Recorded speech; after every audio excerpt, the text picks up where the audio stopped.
So I was playing a wedding gig a couple months ago in Mexico where I met this guitar player for the first time. We've heard about each other around town here in Los Angeles, but I don't think we've ever met before, maybe once or twice in passing. So when we first met, he was like, oh, I think I know you from somewhere. I think I was like, oh, maybe like we met each other like going to like sessions and just like hanging around town. All of a sudden, he said, were you in a video with Barry Harris a while back? And then I started laughing and be like, yeah, I was in one. So based on that experience of getting recognized from that one video that I did a couple years ago, and then seeing some of the comments on that video about just the things I guess I was kind of saying, want to give like a kind of a reaction and kind of some background to what was going on in that situation. Before producing music in Los Angeles, I was living in New York City, and I was working at Jazz Lincoln Center. I started in their education department, doing a bunch of random things, and then became a production assistant when we started this whole Jazz Academy series, which was kind of an early on like jazz tutorials on YouTube with someone like the Jazz Greats. And then from there, I became the in-house video producer for Jazz Lincoln Center, making a bunch of content for all their live streams, a bunch of marketing material, educational. We had these big like 30-foot like video walls installed that I created like content for. So overall fun experience. Got to work with some jazz icons. I produced a series where we took jazz legends into a record store in New York, gave them a little bit of shopping spree, talked to them about records we were on. People we did this with was like Ron Carter, Jimmy Cobb, Sheila Jordan, Jimmy Heath, Kurt Elling. It's been a true honor to be able to work with some of these jazz icons. The list has been crazy so long, especially a kid who grew up listening and was like a complete jazz head, and still is, to eventually meet and work with these people like a decent amount of times. It's crazy that it ever happened. And now the fact that like there's videos online of me interacting with some of these people, such as Barry Harris, is absolutely crazy. So some kind of context on this shoot that we did with Barry Harris. As the production assistant at the time, I would get to the studio, first one there. Like I remember this day pretty well, because it was just crazy that I was sitting at the piano, then like Barry Harris was like right here, like, you know, teaching me everything he knew, which was obviously, some of it was way over my head at the time, and still is. So I'd probably like wake up 5 a.m., get to the building around 5:30, set everything up, crew comes in, we set up all the cameras. So I was really never supposed to be part of that shoot. So what happened is a lot of times that even when we have drummers, full bands, where I'd sit in and we do a thing called blocking, where I pretty much sit where the talent would be to make sure all the camera angles are right and that everything's in focus. So when the talent comes in, we don't waste any of their time. So when they come in, they sit down, they get mic'd up, they do their thing, then they're on their way. I would always play like a little thing, like whenever we'd have piano players come in the past. I'm just playing the piano so to make sure that the cameras were able to set up the shot. The room that we were in is pretty big, but the room is completely pitch black so that we can light everything properly.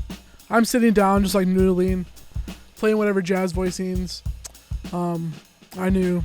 I'm sitting there, I don't know, 5 minutes, they're setting up, and then I see a man in the corner who's just like sitting down, and then once we're kind of like finally ready, I realized like, oh, that's Barry Harris. Like that's like stop playing the piano, like let him do his thing. So he comes over, we start shooting. The main person who was interviewing him, they did a bunch of videos together at first talking about stuff. So I'm sitting on the side, just taking everything in. I'm there if the crew needs anything, the talent needs anything. All of a sudden, when we're shooting the video, Mr. Harris says like, oh kid, come on over. Like, let me show you. So I was just like, you can kind of see everyone on the crew kind of like look over, kind of be like, it's kind of like a oh shit moment where it's like this jazz like icon guy who's like giving all this knowledge is like telling me to like come here and come show me some piano stuff and like teach me as a piano player. And I can play piano, but like I went to school in New York to study like jazz guitar. That was what I was like mainly proficient on. I've been playing piano for a while. It wasn't a focus of mine, so it was the subject matter was a little more intense. So he told me to come over, and then I get mic'd up, get situated, and then I'm sitting at the piano with Eli over my shoulder. Well, it's me, it's Barry Harris, and then Eli next to him. And I'm just trying to take in the moment, trying to be good on camera, trying to understand everything that he's teaching me. And none of this was planned, and I wasn't ready for any of this, and was up at 5 a.m. trying to get everything for the shoot ready. But I wouldn't change anything that happened on the shoot, and it was so cool. I think that explains a lot of the comments where Mr. Harris was teaching me certain things, and I'd be like, oh, okay, oh, okay, oh, okay. My oh, okay was my way of saying just like my mind exploding from just like what he was telling me, and then trying to like compute it as a non-piano player into playing piano for people to watch it so that they can learn from it, because that's the main purpose of these videos, is educational. So I wanted to make sure that the people at home understood what he was saying, even though I may not have understood certain things. I thought we just did the one video, but then I was looking online, they cut it down into like 3 pieces. But the whole experience with working with Barry Harris was phenomenal. I don't take away whatever excuses this may be for that. I wouldn't trade anything. I would do it again in a heartbeat. Sadly, he has passed away since. So it's awesome to have this experience. I've been able to work with him in the legacy of jazz that has come through him and how many people he's taught in the jazz world. It was just truly an honor and great experience that I'll never forget. And it's great that there's video forever that I can always look at.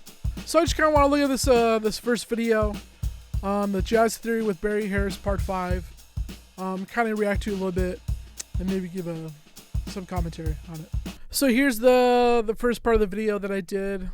This is Part 5 of I think there's like 8 parts, I think.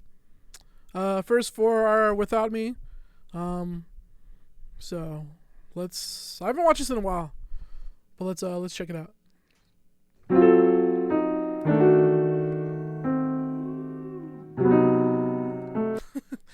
Even within the first 3 seconds, you can hear me wooing at the hip chords diminish that I'm playing, if you listen closely.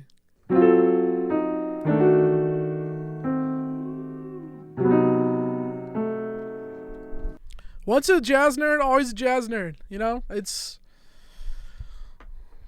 learn jazz. That's all I can recommend. If you want to do a lot of cool stuff in music, learn jazz. All right. Rich, we'd like to introduce you to our audience. Like, this is just crazy. Like, it still like boggles my mind that this even happened. So it's very, very, very fortunate. Very cool. And we know you're a guitar player, but I just want to show you a few things since you didn't bring your guitar this time. Of course, you bring your guitar next time. Okay, so we talked about me, that I was a guitar player. I probably told him when I was like sitting down on the piano, be like, "Oh, I'm not a piano player." Just FYI. So for this video. But Mr. Harris would teach a class like in New York all the time, and students from all over the world would come out, and they weren't piano players. Like, it was a class for everyone. It was like jazz, just jazz musicians that want to learn, piano players, guitar players, horn players, just anyone could take this class that he used to give. So this was like a little snippet of all that. Because I would use you as an example. Mm-hmm. See, so I can curse you out, you know. And I told you about that whip I got in the closet. Mm-hmm. But Rich. By the way, getting cursed out by any, I think it's only happened to me maybe once or twice. I don't know. But it's very like it's honoring when it happens. Just, you play pretty fair piano, so we're going to show you a few things on the piano. You were sitting here listening to us. You know how to get the dominant 7. Show me the dominant 7 again. C diminished 7. Show me the dominant 7. How you going to do it? Just move the C to B. That's the dominant 7, right? Mm-hmm. Go back. Raise it. Minor 6. So of course, you might say half diminished. Yeah. See? So this was just having him say the voicings when your mind is like all over the place and trying to do it. Right, was like the harder than like any theory test I've had to take in college. Young cat would say that. Okay, go back to the C diminished. Move 2 consecutive notes. Major 6s. So his main thing was talking about diminished chords and opening them up, and how changing certain things can like move things around, and your approach to them. And so that was kind of like the basis of this whole thing.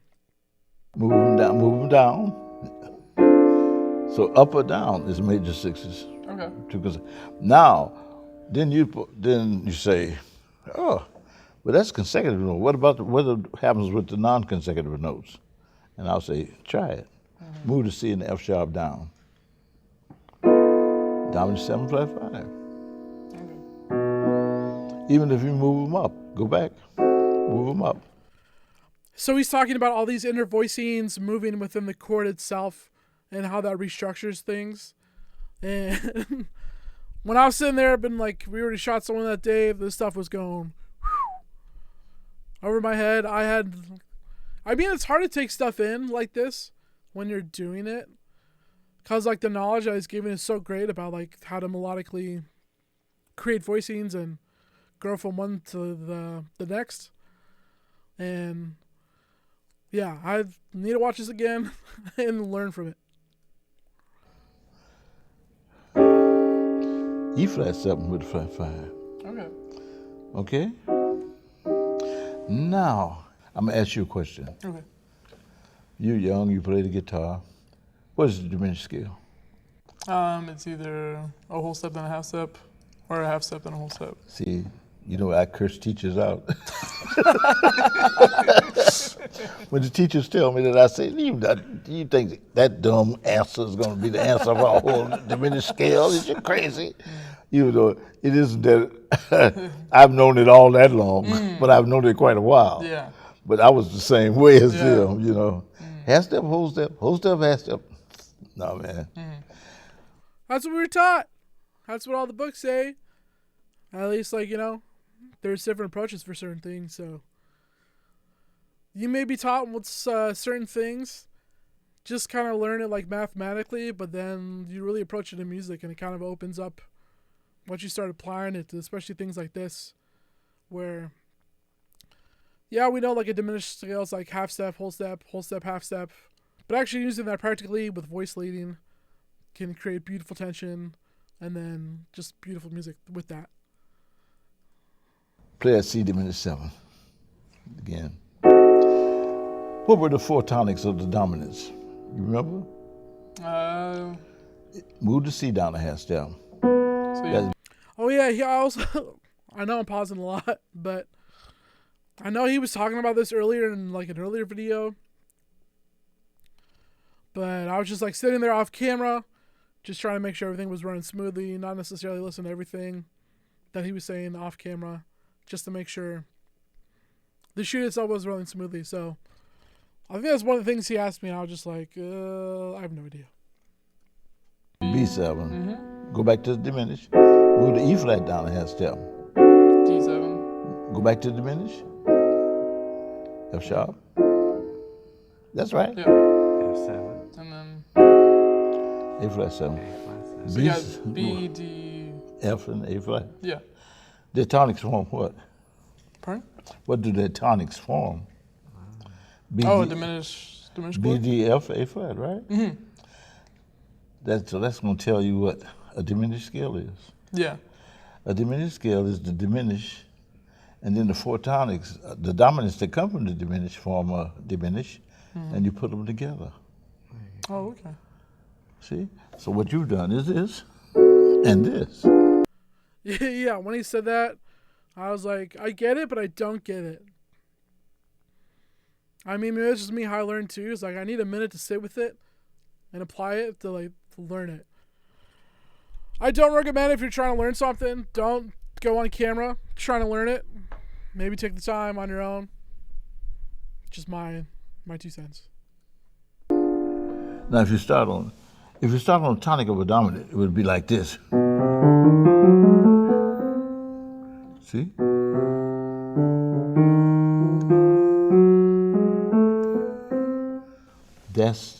They call that half step, whole step. Mm-hmm. Now, if you want whole step, half step, you have to start on the diminished note. Whole step, half step, whole step, half step, whole step, half step, whole step, half step. Mm-hmm. That's what they mean. Okay. Even though they might have people thinking, oh, I got to start on the B whole step. See, that's another diminished altogether. Yeah. That's an entirely different thing. Mm-hmm. You see? So what we learned is that what we've done comes from 2 diminishes. But how many? It's so cool, like just looking back, and just him and I having this connection. And he's just like such a nice guy, and teaching me so much. It's like this is so cool. I hope so many people have learned so much from this video. But for me, this is one of like the best experiences musically I've ever had. Just to sit there and talk to the guy and just look at him like just right here, and it's pretty wild. After 2017, it's probably recorded in, yeah, maybe we did in 2016 earlier. I don't know. 2017. It's crazy. How many diminishes are there? There's diminished sevens. 2. No, how many diminished sevens? Oh, diminished sevens is 4. No. You almost. 3. There you go. See, I was just like shooting anything in this moment. I was like, I don't know what's going on. So much is happening right now. My jazz nerd alarm is going off. Be like, this is crazy. But then he's testing me on stuff, and you can tell that Eli is trying to give me tell me the answer. You just say something, and I'd be like, what? And then I'm like, oh yeah, we gotta keep it together for camera. There you go. Mm-hmm. Can't make no mistake with that. Yeah. Don't you ever do that again. I'll have to pull out the whip. No, I'll have to pull out my whip. See, I got a little whip that I keep in the closet. I'll say, what? Next time I'll know about that. But now, here's the secret. If those 4 chords came from 2 diminishes, what do you do with the other diminished 7? Imagine, think about it. Came from 2 diminishes. What do you do with the other diminished 7? Literally, my brain at that moment is just like white noise. Just nothing. Nothing's coming out. Nothing's going on. I'm just whew.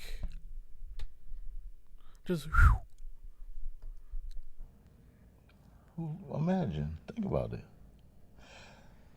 The other diminished 7, none of the notes are in the 2 diminishes. Mm-hmm. So they can't be in those chords. Okay. Because those chords come from the 2 diminishes. So, what do you get? You tell me, Eli. What do you do with the 3rd diminish? Yeah. What do you do with the 3rd diminish in association with the 4 things? The dominant 7? Okay. At least, I'll think a little bit of confusion too with Eli too. Because there's just Mr. Harris just gives so much information at once. We're just dropping all these gems, and it's hard to pick up what he's putting down. So thankfully, he had a moment too. Even though Eli's great, but yeah, at least there's some confusion a little bit for more than just me. The minor 6, the major 6, and minus 7.5. What do you do? What do you do with this third diminished? Can't you see it? Think about it. Here, play the B7. Play that B7. The third diminished would be the C sharp diminished. Play it. There you go. Okay. Next inversion of the B6. Next inversion of the diminished. Next inversion of the major 6.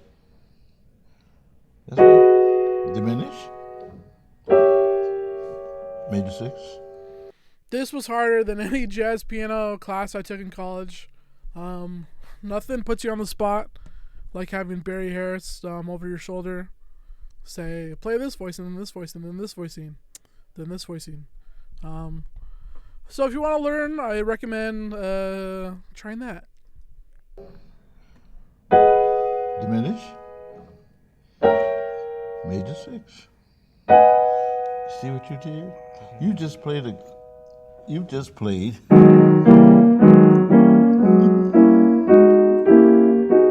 scale of chords, man. Oh, okay. So you use it to pass from one to the other. Yeah, see? That's what you do.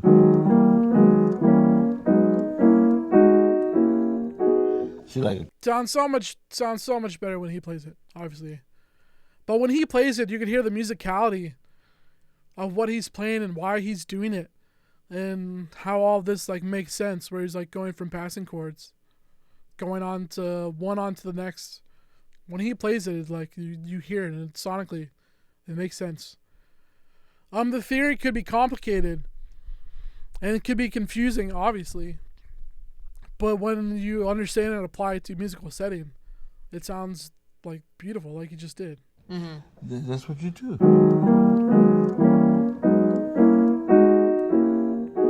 See, like a cat, like you, I would make you do 2 notes. No, one thing, I'd make you go contrary. First, you got to see the scale.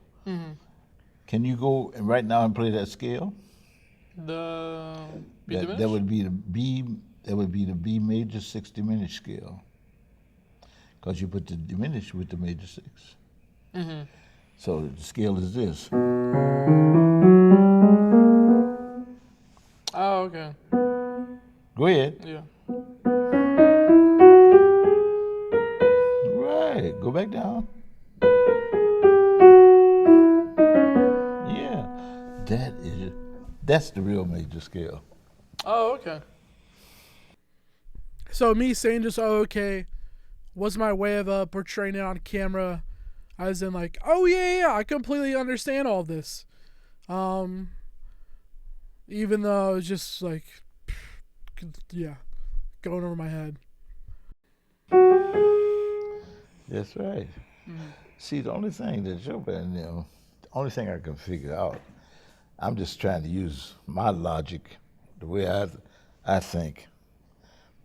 I say the only thing they could have thought is that they didn't know what to call the note. So what they did, if you don't know what to call the note, you can't call it H, because then the H would be different in every key. You call it anything you call it's got to be different in every key. If you could find a way where it could be one thing and that one thing in every key, that'd make a difference. But they couldn't do it. So what they did, you know what they did? They said, throw it away.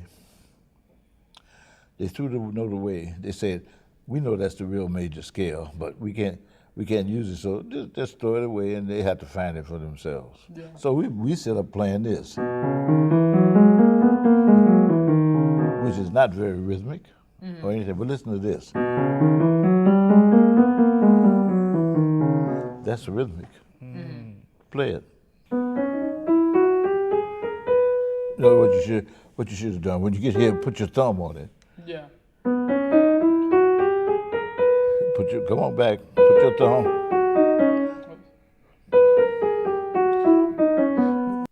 You can see the lack of the piano technique there. When you saw me to do certain scales, put your thumb here to make the transition easier, which, as a guitar player, you don't really need to do that. But on piano, it definitely helps. You could have done it better. How would he do it coming out? Like that. Yeah, yeah. But just show you that is the real, to me, I say that's the real major 60-minute scale. Okay. I mean, the real major scale. So, if we went to C, all you got to do is know, here's the diminish, and here's the C6. That's right. Do it. And here's the C6. See, even with that voicing that he plays and then like whatever noodling I was doing, that just sounds like so jazzy. I mean, call it what it is, but it's like, wow. Once you understand what he's saying and like apply it, even a little bit right there, when I was like kind of figuring things out, it's like, oh, this is what it is. This is the language that he's, that we all love. Here's the diminish, and here's the C6. That's right. Do it.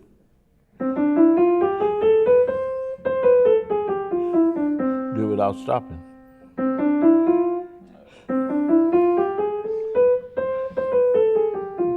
Now you stop. I had to make you. See, I don't even tell you to worry about fingering. As a piano player, I wouldn't even tell them to worry about fingering. Yeah. But see now what I would make you do, just to show you how complicated this is, go contrary from middle C. You got to use both hands. Put both fingers on middle C. Go contrary.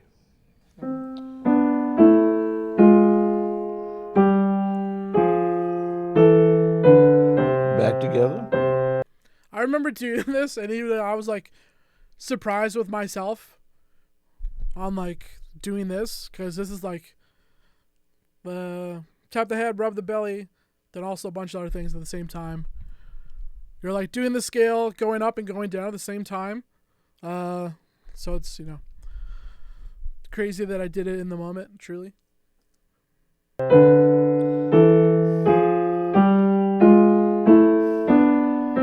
And you could do that on your guitar too. Exactly what you did just then. It can be done on your guitar. Okay. Do it again, one time.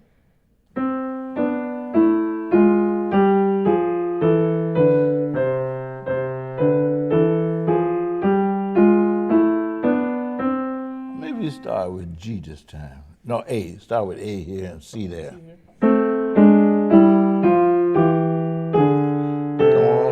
Come on. Go back. I mean, when you're practicing scales, it can get like so mundane, and the thing to like really learn about all this stuff is to make it musical. So figuring out ways like this, where like, yeah, you're practicing a scale, but you're actually like making music with it, and that it's applicable to what you're doing and what you're trying to say as an artist. I'm taking things like that rather than just like a simple scale, and just playing like normally up and down all day like stuff. Change different ways, like make it musical and like make music out of it. The better you do that, the better and faster you're gonna be able to connect to your instrument. You see? Yeah. See, it's a whole mean thing. You can start on the G if you want. Or you could start, I could tell you, do a tenth. Both going up. Go on. Back down. So I was playing the scale, but I was starting on tenths, which is like thirds, but like an octave up. So one hand starting on the root, then the other hand starting on the 10th, and then just going up the scale that way. That's a great approach to make it like super musical, and to keep things creatively going and interesting for you as the practitioner.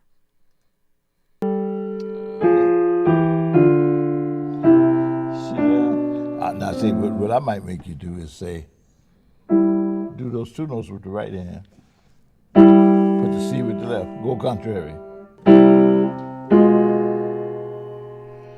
See, that's like some monk stuff, like right there. Like that cluster.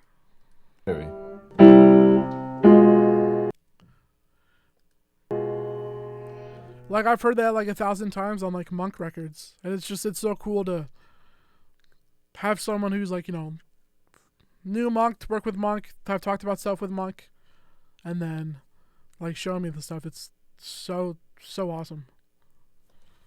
Come on. Come on.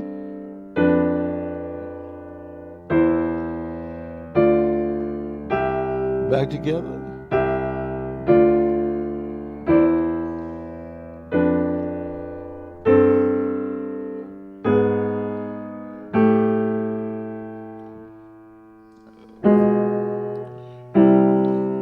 Let me just tell you, no guitar player. Only one that I know. One, I shouldn't say no. His name is Pasquale. But he started learning this when he was about 11. Yeah, doing that on a guitar can be a reach sometimes. But you'd be surprised what this sounds like. See, if you did that. I've heard that like that walk down on like 100 like Oscar Peterson records. But you'd be surprised what this sounds like. See, if you did. It's so cool to like, with the records you grew up listening to, just seeing kind of like how they're made and constructed and breaking it all down. Jazz could be super intimidating sometimes. And it is the more you know, the kind of better it is sometimes. But just having it kind of like being it broken down in front of you, it's really something like crazy. Especially as a guitar player, I love kind of the jazz piano players more than jazz guitar players, and to hear like voicings like that and move up and down. Like I've listened to like hundreds of records doing that movement that he just did.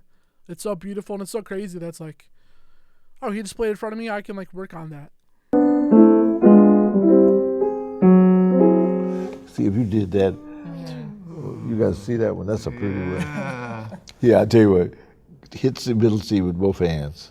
Go opposite. Now, play 3 notes of the major 6. The C comes in too. Right. Now you play, hit that chord there. Now you got to play all 4 notes of the diminished with the A flat. Play 4 notes with this. No, you did it. You got to play the whole diminished. I was like, well, what do you want, man? I'm trying. No, F natural. That's it.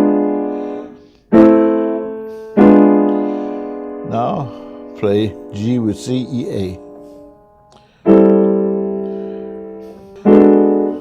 That was good. See, I wanted them to just do this.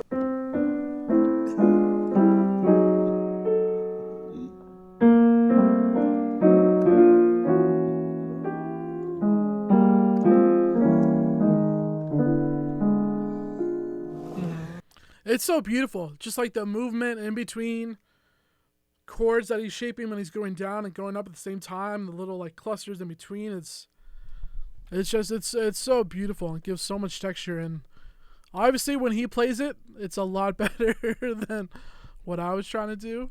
That was good. See, I wanted them to just do this.